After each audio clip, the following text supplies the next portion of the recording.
Hello and welcome to the Children in Scotland podcast. This is one of our first podcasts, so we're excited to see how it turns out and how the conversation goes. My name is Lynn Gilmour and I work in the comms team at Children in Scotland. I'm joined today at Murrayfield Stadium, where we've just had one of our annual conference, by Corrie McLean and Rhiann McLean, who are, between them, the Three Sisters Consultancy. The girls ran a workshop for us earlier about My Body is Mine, talking about young people understanding the concept of consent. So we wanted to have a little bit more conversation, a bit more in-depth conversation with them. So welcome both of you. Thank you very much. Hello. We're all in this together for this podcast. So first of all, can you tell me a little bit more about yourselves and who you are in terms of people and Three Sisters, and also what you do? Okay, hello. My name is Corrie McLean and this is my sister Rhiann McLean, and we co-founded a small organisation called Three Sisters Consultancy. And what we do is we offer training and facilitation to health, social care and education, as well as parents and carers. Our main focus is on the intersectionality of disability and sexuality. So for example, we go into schools and work with ASN, additional support needs settings, and talk about relationships, sexual health and parenthood. We do the same with dementia. We do the same with adults, and we deliver training on a lot of different hot topics around sexual health, so things like consent, pornography, body image, sexting, and also overall RSHP education. And we also do some work to help other organisations make their environments and their communications more autism inclusive. So that's kind of where we come That's from. a lot. It is a lot. That's all. As a summary, I think what we have realised early doors is that there's not a lot of people who are willing to talk about the difficult topics around sexual health, Yes. Especially sex in a digital age. Yes. So we've really had to expand what we were originally offering to do that, because we were getting so many requests for that type of training. Yeah. The landscape has changed a lot. And the digital landscape has changed everything. Dramatically, and I think what we find is through our work is we're having to every 6 months sit down and think about how the landscape has changed and what legislation has come through and what apps young people and children are using, and kind of the fact that we're having to do that twice a year shows how fast the landscape is changing at the moment. And I think with if you look through history, every generation has a little bit of a split between, how our parents learned about sex and their attitudes towards sexuality versus our own. But we're now at this sort of turning point where technology has completely changed the way that young people today are learning about sex and experiencing their sexuality. So there's, I think, a little bit of risk that if we don't stay ahead of this, that we could really lose touch with what they're experiencing. Mm-hmm. And also, I suppose, where they're getting their learning and information and then having to work back from that. Exactly. They're picking up really difficult messages very, very young, and you're sort of having to undo some of that work. Mm-hmm. We talked then a little bit about what you do. How did you get involved in designing and delivering sexual health programmes? So Ryan and I have very different backgrounds. I originally started off as a primary school teacher. And what I really struggled with within that role is I could see the kids with additional support needs slipping through the cracks. And as a teacher, that was hard to address because I was trying to manage a whole classroom while watching these children, not achieve their outcomes because they were slipping through the cracks. So I was very lucky to find a job with the FPA, they used to be known as the Family Planning Association. Yes. It was the leading sexual health charity in the UK. And I worked on 2 projects. So one was called the Autism, Sex and Relationships Project, and that delivered sexual health sessions to children and young people nationally. And then that led to more work with the Sexability Project, which is not just with autistic children but vulnerable young people. Unfortunately, FPA are no longer funded, but what we realised was that there were waiting lists all over Scotland for our work, and people were desperate for our input. And even though I love delivering sexual health to young people, we kind of realised that we need to create capacity in staff. There would be a much wider and long-term effect if we knew that the staff in each setting had the capacity and the confidence to continue our work long-term. So we started the consultancy, trying to fill those gaps and think about what made most impact, really. Yeah, I think my background has been mainly in research, training and facilitation. So my work beforehand had been about designing and delivering training on a range of subjects, but sexual health wasn't my area of specialty before I started here. But actually it's become the thing I'm most interested in. Yeah. And I think especially the work that we've been doing, which is really from cradle to grave. So we do a lot of really young kids, input with very young children, and now I'm doing more input with people living with dementia, and that covers the span of towards end of life and sexuality. Yes. Yeah. So there's something really interesting for me about being part of this work as well, and working alongside Corrie on it. And I think the shift that Corrie describes from delivering directly to children to delivering to practitioners and parents was really hard at first. Yeah. Because we had a wide network of these schools who were used to Corrie coming in and basically doing the lessons herself, and we were sort of having to say, actually no, I know this will take a lot longer, but it's going to make better outcomes for your children if you're able to answer questions as they come up, if you're creating an inclusive environment where RSHP isn't one week in the full school curriculum, but it's actually something people can talk about whenever they need to talk about it. So that shift was really difficult, and I think a lot of people at first were a bit resistant to it, but now it's the entire model of how we deliver work. And I think that has then led to something that we've completed in the last year, is that I worked with an organisation called Task, and there's a new RSHP resource that's come out that we talked about during our workshop, and that's a national resource that it starts from age 3 all the way to 18, that has lessons on everything from relationships, sexual health and parenthood. And that to me was a dream come true, because we got to take what we've learned in our work and apply it to a national resource. So that was great. That was good fun. Yeah. And I think it's interesting what you were saying around sexual health lessons. It's the idea of you'd get once a term or one week, and it's the idea of bringing sexual health and those conversations around consent and coercion into everyday life, so it's not a thing or a stigma or an issue, it's part of a conversation. And that's what we find. We're busiest between kind of February and May, and I kid you not, it's because that's when the birds, that's when spring comes, that's when baby animals are born. And so people think in a lot of settings, well, that's when we're going to talk about sexual health. And what we're trying to promote is that, as you say, it has to be an integral part of it's year-round. Yeah, it's a year-round thing. It's not just because there are little flower buds on the trees, And it's when we work with kids with much more complex needs, who maybe have severe or profound learning disabilities, and we talk about, well, if you're only going to cover consent at the end of the year, does that mean at the start of the year you're not teaching any of those skills? So things like, if you are doing personal care with someone who has profound learning disabilities, you should still be doing asking permission in whatever way makes sense to them, and allowing them to express when they're uncomfortable, allowing them to choose who helps them with their personal care. And that's important, just practicing of those skills. And what you risk doing if by leaving it to the end of the year is that by the time the next year started, those skills have been lost at home. So there's a little bit about building it into day to day that's really important for us. Definitely. Yeah, and also the well-being aspect for me must be a huge one, and particularly for teenagers and adolescents, when you are going through every change of hormone and mood and emotion under the sun, that sexual health is part of your mental well-being and your life. Yeah. And if staff aren't willing to talk to you until March about something you're experiencing, put it on ice till March, then that can also create a barrier, between the relationship of the person who's supposed to be supporting you. So I think making it, you're right, a consistent approach that's often repetitive, but finding new ways of saying the same thing can make such a difference to people's learning.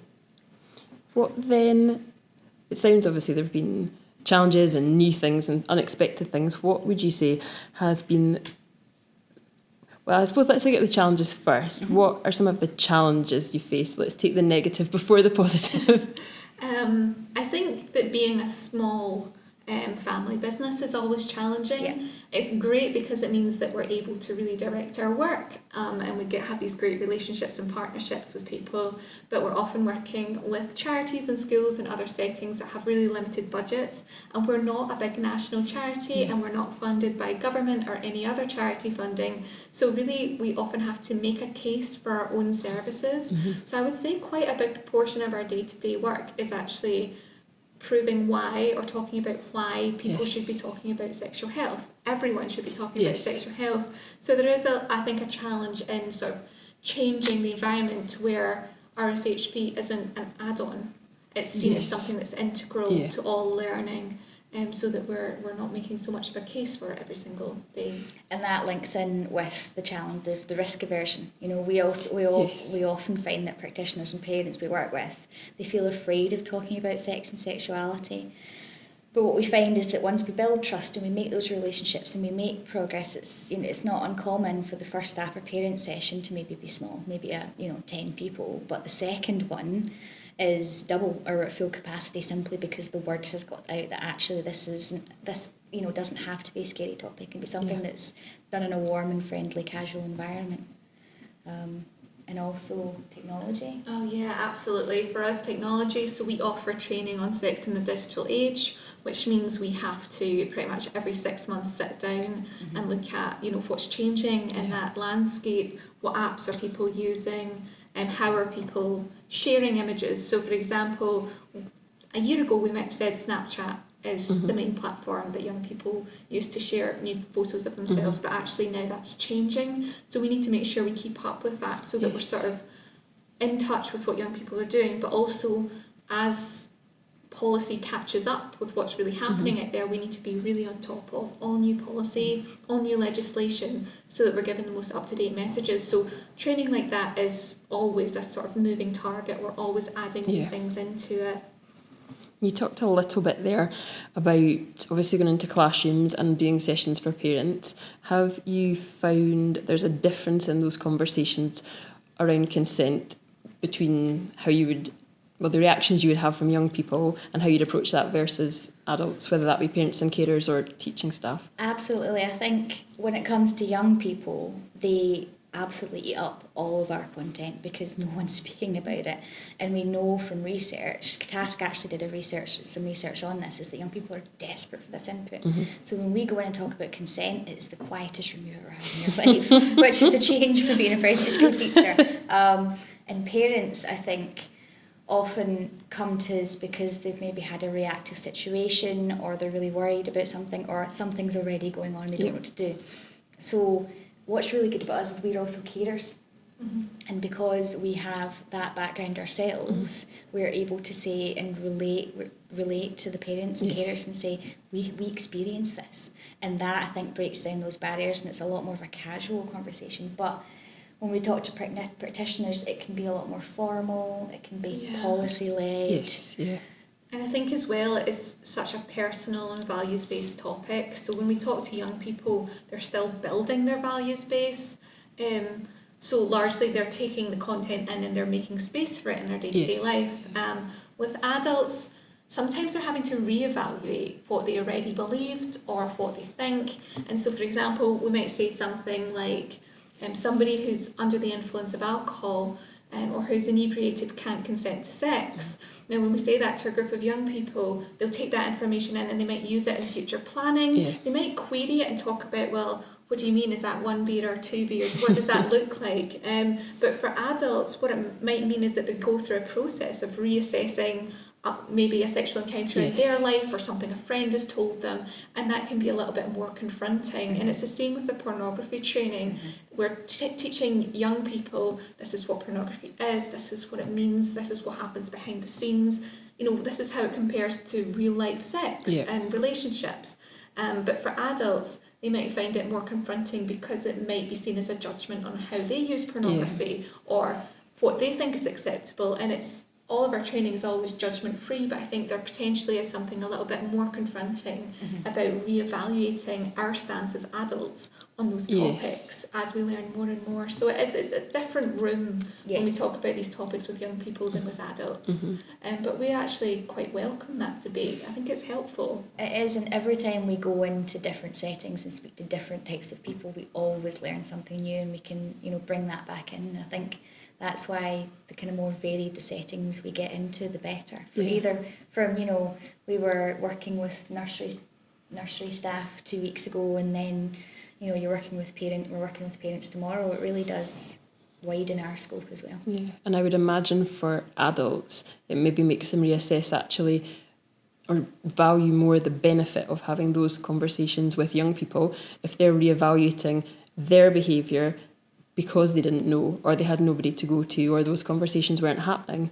So it seems that actually that's a double positive for them. It's a lot about self-reflection, and if Yeah. you're able to do that and then think about how you might change the way you approach Yes. this subject, I think that might really improve your relationship with young people and children that you work with. And then also, like, it's the ripples in the pond, I would imagine, that one person goes, oh, I had a conversation today about, and that passes on and passes on. Totally, yeah. And it is, I think there's a gender base as well in those conversations, because often when we talk to practitioners who are men, they'll kind of talk about the culture that they grew up in Yes. and how that influenced the way that they thought about sexuality and consent. In relationships more broadly, and our message is always to them, well, what do you wish someone would have explained to you when you were, Yes. 15 or 16 years old? What conversation would you have liked to have now with your 15 and 16-year-olds? Yes. And it is about looking for opportunities for them to think, well, maybe I grew up with a certain understanding or pressure, Yes. but I can actually offer something now to this newer generation. So we always try and turn it into, well, what can you offer Yes. for the next generation Yeah. based on that experience? Definitely. Yeah, and every insight is useful, I suppose, whether it was a positive or a negative. And it's use your experiences. So we've talked about the challenges. The most surprising thing to come out of the training that you do, I guess, would be something else that's interesting. Yeah, I think what's most surprising is how interconnected all of it is. And when we first started and we were sort of pulling together our offer, what we wanted people to take from us, we looked at it as discrete courses that were separate from each other, but what we've recognised is that, when we deliver sex in the digital age, we are actually talking about consent. So much of RSHP and sexual health is interconnected that we're always making sure we pull through those same themes. Yeah. I think at the core what we've realised is that our training is just about human rights. Yeah. And that sits at the centre of everything. So I think what surprises us is how often we end up landing back on those same messages. Even for courses that seem wildly different in content, we're always landing back at those same sort of rights-based messages. So that's been a surprise. And I think because we both have a passion about human rights and making sure that every child and young person has the right to learn about this, we come up with some often wild ideas. But what's really good about being our own business is then we actually get to put them down on paper, and then we actually get to promote them, and we actually get to deliver them. And I think that's something that's quite unique to us compared to maybe large organisations who have issues with things like budgets and policies, and that's been fun. That's been a good part of it. I think it's surprising how just in general fun training is. Like I was saying to one of the Children's Scotland team earlier that for our Sex in the Digital Age training, I'm going to bring a lot of cartons of eggs. And she was like, why? But it is because we're able to be a little bit creative in the way that we express messages, and the way we use eggs is to talk about how we know something is certified safe, and what we consume is safe in different settings, and how that might be different for online content. But it is, you get the opportunity to do things that do seem a little out of the box, to try things. I mean, we're always trying something new in the sessions, and then we can adapt the training based on that. But I think that surprised how much fun we've had. Yeah, it's not corporate training, it's human training. It's really not. You have to sometimes ease people into it to say, actually, you have permission to have a giggle. Yes. There's nothing worse for our training courses than when people are trying to hold in laughter or hold in shock or hold in, whatever they're experiencing in that moment. So we always just say, it's better just to let it out, and then we'll see what we can do with it. So we're always trying to sort of early on force the laughter, force the giggle, have a little bit of an icebreaker, because it's going to happen. And I think it also helps that we're both dyslexic, so we know that when we're delivering training, we need it to be interactive, we need it to be active, we need it to not just be us speaking at people, because we know as individuals with dyslexia that doesn't work for us. And I have a physical disability, and that sometimes means I need to use a mobility aid, and I think what's been surprising for us is just how on board everyone is on that. People are just like, yeah, right, sure, get out the eggs, people are willing to try things differently, and the fact that a lot of our training is very practical makes a big difference as well, because it's not just an awareness session, it's right, off you go. How are you going to try this in your own setting? Yes. It's the joy of watching, particularly one of Corrie's groups that she had, where at the start everyone started their training with the crossed arms and the sort of, not feeling they weren't really there because they chose to be there. They'd been elected by a manager to be there, and by the end everyone was putting on period pads on top of pants that they were wearing on top of their trousers and walking around with them, but they were having a great time, and they were sort of for the first time experiencing what some of the young people in their care might experience, which is that this is strange and uncomfortable and embarrassing, and maybe we could have a laugh about it together. But it is like a metamorphosis sometimes to watch a group at the start and a group at the finish really engaged with things. And also I guess maybe the shift from a professional role to just being a human, having a discussion in the language that kind of speaks to them rather than, gosh, I have to speak in this way to this group. Totally, and I think that's what's good about our backgrounds, because we both have come from often the backgrounds that we're then delivering training in. That makes a big difference. Yes. What I was going to ask next, and you might not have an answer, have you had a favourite moment so far in all of the trainings? Whether it be funny or unexpected? Or... Right, the reason why we're giggling is because we have to. Does it involve eggs? No. no eggs, but even better.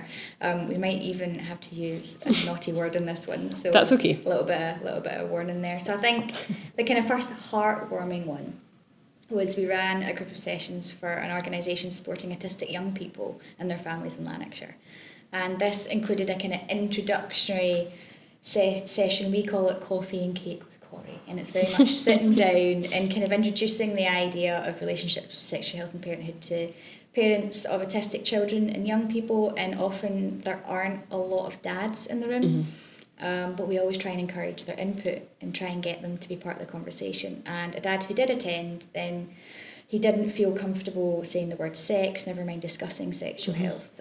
But he came along to a second session, which was a bit more in depth. And this man, he actually sent us a wee email afterwards saying that he felt so comfortable, and he felt comfortable enough to talk to his daughter about anything to do with RSHP, even periods. He shouted in the class, even periods. And then he said he already has. So he went home and gave it. And this improved his relationship. And, they became closer. And seeing that change and how that will impact the family is kind of what we strive for as an organisation, and why we do this job. And I think the idea that our input has made a difference to one family, I know that sounds pretty cheesy, but if we can just, speak to one person, that would be great. There's a good one, right? Here's another example, right? I was in one. So, I was in additional support needs school in a kind of class with maybe 16, 17, 11 and 12-year-olds. They were in first year, and we're talking about body parts, and we were learning about anatomy and how babies are born. And this one individual, he was maybe 12, he had autism, and he had no previous sexual health input at all. And he didn't know that females had vaginas and vulvas. He just presumed that everyone had a penis. Because theory of mind, well, if I have a penis, then so does everybody else. Does. Everybody must and I don't know any different from that. Exactly. So his mind was blown. Right? So because he presumed everyone had a penis like him, when he learned the babies came out of vaginas, he was horrified. And he clearly had deep empathy for anybody who had given birth, because he'd seen the anatomy of what a vagina looked like, and then saw the size of a baby. And at the end of the lesson, he went up to two of his support staff and hugged them because he knew they had children. And that kind of got me, because it was a wonderful moment, because clearly he'd learned something new, which was kind of the point of it. But also it was a great example of how learning about RSHP can connect people. Yes. And also there's the idea that, autistic people struggle with empathy, but here is a boy genuine feeling worry for two people who love and support him. So that was a nice wee moment. It was funny, but also just afterwards watching him going, I'm so sorry. I'm so sorry I had to go through that. And just, the rest of the day walking about with looking at the ground, because the idea that not everybody had a penis was a revolutionary idea to him. Those are two good ones. They're good ones as well. Yeah, that is the most surprising. I don't know, that's surprising and favourite. And unexpected. Yes. So what then from all of this are the next steps from you? I know you obviously spoke about the fact that it's your own business and there are two of you, which is obviously, I guess, a challenge to huge future next steps straight away. Yes. But what is on the cards? I guess next steps in terms of practically, but also maybe a fantasy next step or a 5 years from now next step or an unlimited next step. We'll do all of our business planning in this podcast. I think that we want to keep doing what we're doing. We started Three Sisters at the end of 2016, and even in the last year we've doubled the amount of contracts we've taken on, so there's a great pace of growth. So we want to continue that, and we'd love to eventually expand. But what we're really enjoying right now is having longer term contracts with partners. Yes. So I'm working, especially right now with Alzheimer's Scotland, doing training delivery partnership. So we're looking for funding and opportunities to do those longer term partnerships, because I think there's something that's a little bit different about doing that rather than one-off training sessions, and that you're able to sort of build a little bit of joint learning and partnership work through the process. So we still want to just create up-to-date, impactful, long-term capacity building training. That's what our passion is, and we'd like our training to be something that people call on, for years to come. And I think we just want to continue sort of building the name for ourselves that we've been doing so far, and still feel a little bit torn between growth and staying the same, because what's nice right now is that people pick up the phone to us and they drop us a little email when they're just struggling with one thing, and we want to keep that as well. We don't want to lose that in the mix of becoming too big. Can you tell me, actually, you mentioned in our workshop, but obviously people listening to this probably weren't in the workshop, where does the name Three Sisters Consultancy come from? So we are two sisters. It's a family business, and Three Sisters Consultancy is the third sister is whoever we're working with. So whoever the partner is, whoever's brought us in, and the idea is that by making it Three Sisters, we're bringing them into our relationship, our great working relationship, but also sort of bringing them into the family as well. So Three Sisters Consultancy is really just about the family relationship and the type of business we want to run. And everyone always gets a bit confused. They look for the third sister every time. Where is the third sister? When we have our co-facilitator join us for larger sessions, they're like, is it them? Are you the third sister? No. Obviously next steps, and you've spoken a little bit about along the way about what you've learned and what's been challenging and surprising. Is there anything learning wise that's been key for you, anything in particular that has stood out for you? I think for me personally, I've already said that I'm dyslexic and have disability, so these two things don't necessarily match with running your own business. So you can start a training, but then if you can't get out of bed that day, that can be really difficult. So both Ryan and I have our own strengths, and I'm very, very glad that Ryan has the strengths that I don't have. Me too. So I think we're really lucky because we're able to use those strengths to support each other. And we have a thing on our website about the fact that we've had all the disagreements people have in the office over, you've stolen my milk, because it's been 30 years of that kind of nonsense. So we're over that, and we're able to break down those barriers. And I genuinely, wholeheartedly don't think we would be as successful unless we were such a great team. And certainly even today, I don't think today would have gone as well it would have if Ryan wasn't here. But I feel the same way. I think it's that mix of skills. So I think that Corrie's relationship building skills and her previous history as a primary school teacher is something that I lean on quite a lot when I'm designing something, to think, right, does this make sense? Is this something that someone working with young people could draw on? So I think it's those blends. I mean, other key learning, always bring sweets. Bring sweets. And bribe them. Make them topical. So if it's Halloween, bring Halloween sweets. If it's Christmas sweets all the time. And we always kind of push what we believe in quite hard. And we spend a lot of time having really uncomfortable conversations with providers and with families, but those conversations are how we see progress. So it is quite difficult, like we were saying earlier, when a school says, can you come in and just meet with this one child who's potentially having issues around consent or having issues around sexualised behaviour or expression, and we really have to say no. But what we will do is work with the team who supports this child and the families who support this child, and work with them to build a programme that makes sense. But we generally would say, on top of that, we'd also ask that all the other children in this child's class get some information on this, or else it's just not going to make sense. And I think that pushback is sometimes a little bit uncomfortable. Yeah. But every time we've succeeded in having that type of programme, the school and the family have said, yeah, this was actually the only way to do it, because 6 months down the line, puberty happens, or Yes. a year down the line, there's maybe been a change at home, and actually they need to revisit these exact same themes, and we're so glad that they don't need to call us again. We're so glad that they've got the tools to be able to do that on their own. So that's, part of the difficulty, but also the pride we take in our work, is that we have those uncomfortable conversations at the start. Yeah. Yeah, and I think what we talked about before, I got to see in practice at your workshop, because people go into a room maybe with no expectations, maybe with the wrong expectations, and by the end of it, people were hugging or high-fiving, depending on preference. And it seemed that's what struck me, I think, was the challenging of expectation and the fact that you combine professional knowledge and experience with being humans in a room of other humans, and that at its core is why this work should be obvious and should be universal. Yeah.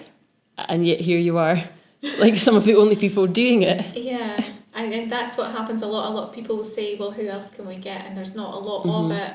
And it's a difficult landscape, but I think that's what we always try and go back to, that thing about being human, and sometimes saying, we're going to ask you to suspend some of your professionalism, some of the barriers you've built up around yourself, where you don't talk about your values, and you don't talk about what challenges you, and you don't talk about what makes you feel uncomfortable, because we can't move forward if you're holding on to those. You sort of need to drop your guard a little bit to have this conversation. Definitely. And probably find you're not the only person with those fears or reservations, like everybody else is sitting going, oh, I'm me as well, oh no. People don't want to say out loud, I don't want to do this, or I feel uncomfortable talking about this, or I don't think I can do it. I think it's I don't think I have the capacity, I don't think I have the skills.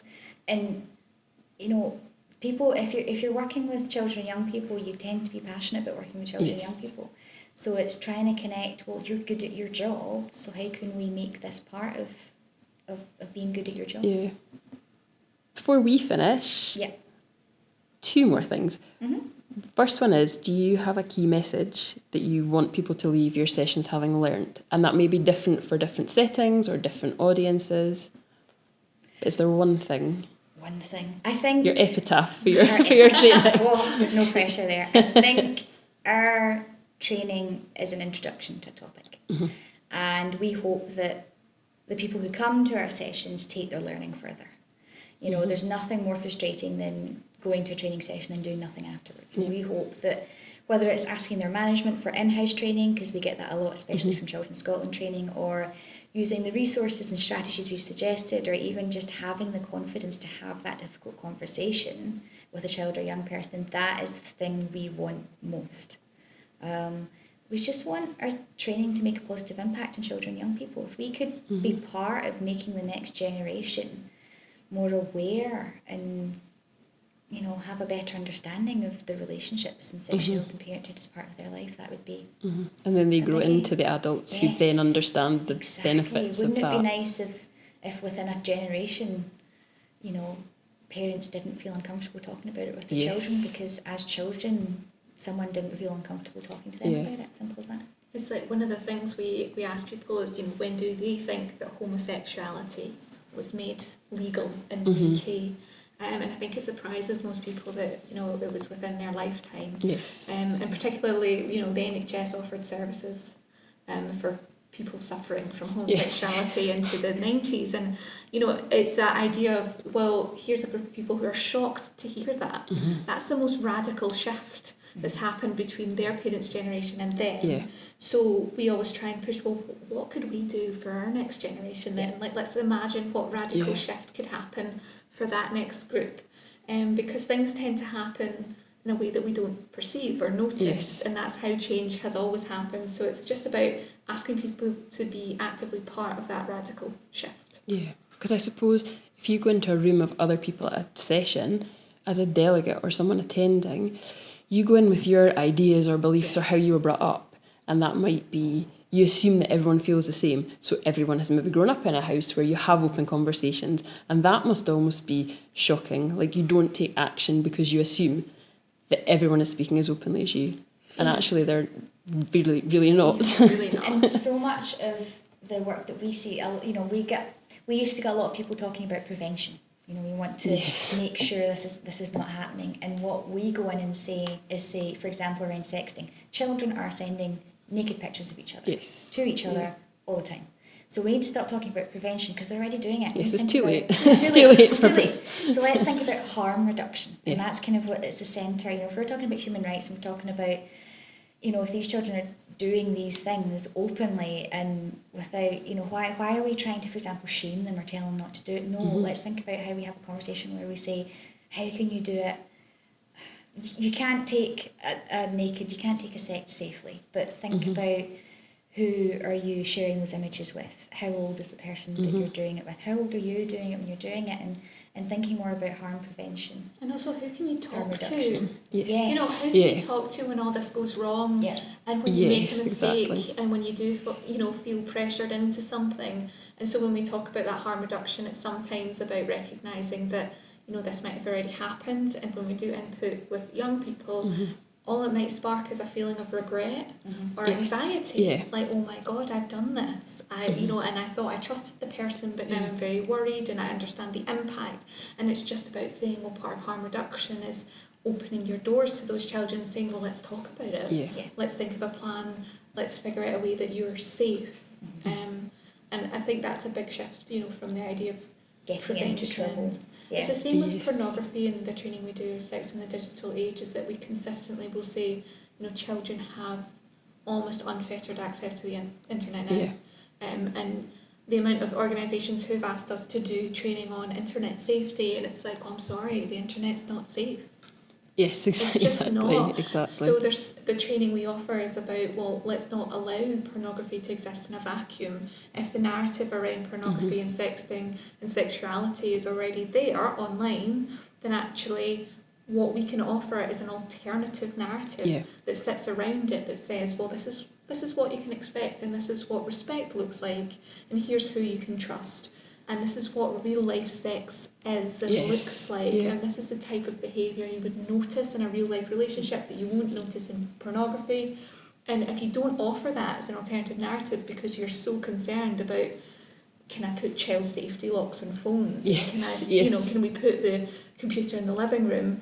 Then you're really missing an opportunity to deal with the actual problem. Yeah. And what's really good about this new resource, the kind of national one, which you can find at rshp.scot, is that it's the first time in Scotland we've dealt with these topics. You know, that there are in-depth resources that talk about it. There are interactive videos. There are ways to start the conversation, because I think so many people are so scared to start the conversation. We're saying, well, not only are we doing this training, but look, here's a brand new resource that is up to date and that very much reflects our practice, and that's also reassuring for us to a certain extent, to know that we are going in the same you know, the same path. So that's been a useful part of it as well. Yeah. So it is, I suppose, giving people the tools to have the conversations, to have the confidence to know where to go, what to refer to, and not saying this isn't happening or we can make it stop happening. It's already happening. And it's also what struck me around what you've spoken about now and also in the workshop is very much that non-judgment,